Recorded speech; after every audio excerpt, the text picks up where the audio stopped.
Welcome to my YouTube channel. आज की video का हमारा टॉपिक है थ्योरी ऑफ विक्टिमोलॉजी। विक्टिमोलॉजी जो है हमारा क्रिमिनोलॉजी, पेनोलॉजी एंड विक्टिमोलॉजी इस सब्जेक्ट का एक पार्ट है। विक्टिमोलॉजी भी जो पहले ऐड नहीं था इसके अंदर, बट वो अभी ऐड किया गया है विक्टिमोलॉजी, क्योंकि आप क्रिमिनोलॉजी में कोज देखते हो क्राइम का, पेनोलॉजी में आप उसका ट्रीटमेंट देखते हो कि ऑफेंडर को सुधारा कैसे जाएगा, ये क्राइम को कम कैसे किया जाएगा। तो अब बचती है विक्टिम। विक्टिम जो भी होता है, तो विक्टिम के लिए क्या क्या किया गया है, इसके लिए विक्टिमोलॉजी, विक्टिम के बिहेवियर के लिए, विक्टिम के लिए कॉम्पनसेशन, विक्टिम के बारे में स्टडी क्या है, विक्टिमोलॉजी है। तो इसकी सबसे पहले हम थ्योरी देखते हैं, victim perception theory. This theory with a negative outlook toward the victim hold the victims own contribution for their victimisation. Basically इसके अंदर क्या है, ये एक नेगेटिव थ्योरी है।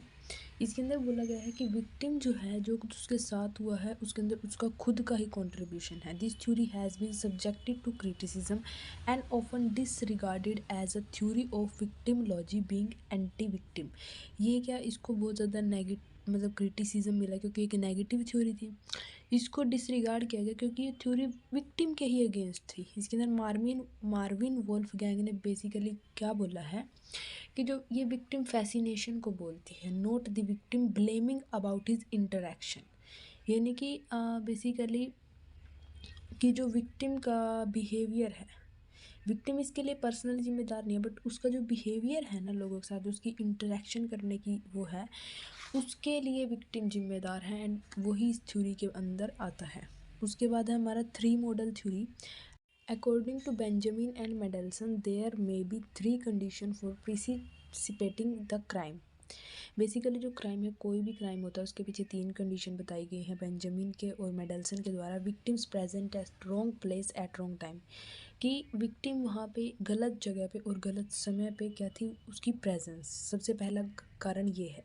The factor and the lifestyle which attract and make the fertile ground of crime, यानी कि basically उसका लाइफस्टाइल और कुछ ऐसे फैक्टर थे जिन्होंने क्या किया, क्राइम को अपनी तरफ अट्रैक्ट किया। यानी कि जिस जगह क्राइम या जिस फैक्टर को देख के क्राइम हो सकता है, उसको उसने उन हालातों को पैदा किया।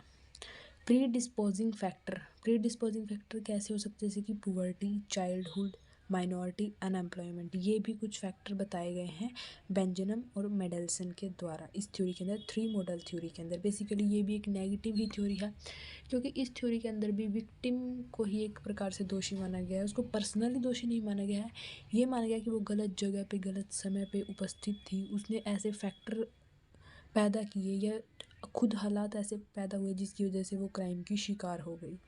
और गरीबी, चाइल्डहुड, माइनॉरिटी, अनएम्प्लॉयमेंट वगैरह भी इसी के अंदर आते हैं।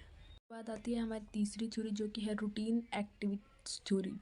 Cohen and Felsen, who propounded this theory, describe the occurrence of crime on satisfying of three condition। Basically इस थ्योरी के अंदर बोला गया कोई भी क्राइम जो होता है उसके अंदर थ्री कंडीशन जो है वो सेटिस्फाई होनी चाहिए। कौन कौन सी, एक सुटेबल टारगेट होना चाहिए, कोई भी एक्यूज होता है उसके पास एक सुटेबल टारगेट होता है जो भी क्रिमिनल होता है। अमोटिवेटेड क्रिमिनल फुल मोटिवेटेड होना चाहिए, क्योंकि कोई भी इंसान है वो क्राइम ऐसे नहीं कर देता, वो फुल सोचता है, पहले पूरा सोचता है, देन वो क्राइम करता है। No security, parental care and guardianship. Basically इस टाइम पे जो मान लो विक्टिम है, उसके पास कोई, विक्टिम भी एक्यूज्ड भी, उसके पास कोई सिक्योरिटी नहीं है, पेरेंटल केयर नहीं है, गार्जियनशिप, यानी कि इसको भी इसके अंदर क्या, इसको इसका भी एक रोल बताया है कि अगर कोई किसी भी जगह कोई सिक्योरिटी नहीं होगी, पेरेंटल केयर नहीं होगी, वो क्रिमिनल के मामले में भी है एंड वो विक्टिम के मामले में भी। वैसे ही गार्जियनशिप, उसको अपनी जो उनकी उनकी जो रिस्पॉन्सिबिलिटीज़ हैं उनको अच्छे से नहीं निभा रहे, क्योंकि यही ग्राउंड्स हैं कि जब कोई भी विक्टिम है वो क्राइम की क्राइम से टारगेट, या कोई भी एक्यूज है विक्टिम को टारगेट करता है, वो क्राइम से सफ़र करती है।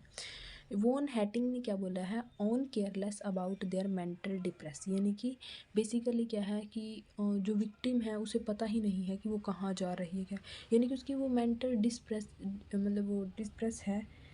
डिस्ट्रेस है सॉरी, मेंटली वो, तो इस कारण से वो क्या कर रही है, उसकी अपनी केयरलेसनेस के कारण ही वो विक्टिम बन रही है। उसके बाद स्क्रैचर ने क्या बोला है, about knowing victim and annoying victim. इसने दो तरह के विक्टिम्स को बताया है, knowing victim and annoying victims के बारे में इसने बताया है। बेसिकली इनमें से प्रॉपर तरीके से बिल्कुल पॉजिटिव थ्योरी कोई भी नहीं है, जैसे क्रिम का और एक्यूज का जो रिलेशन है उसको देखा जाता है, उसकी साइंटिफिक स्टडी की जाती है। एंड उसके बाद जब इसकी ये पुरानी थ्योरीज है विक्टिमोलॉजी की, एंड इन थ्योरीज के अंदर जो जो कमियां लगी उनको देखने के बाद ही कुछ बहुत सारे इसके अंदर अमेंडमेंट्स आए हैं, बहुत सारी स्कीम्स चलाई गई हैं जिससे विक्टिम को क्या दिया जाता है, कॉम्पनसेशन दिया जाता है, हमारे सीआरपीसी के अंतर्गत है। और अगर कोई भी एक्यूज है वो विक्टिम को कॉम्पनसेशन देने के काबिल नहीं है तो स्टेट गवर्नमेंट को बोला जाएगा कि आप विक्टिम को उसके रिहैबिलिटेशन के लिए, वो सोसाइटी में फिर से रिहैब कर सके, उसके लिए आप उसको कॉम्पनसेशन प्रोवाइड कराइए। Thank you for watching.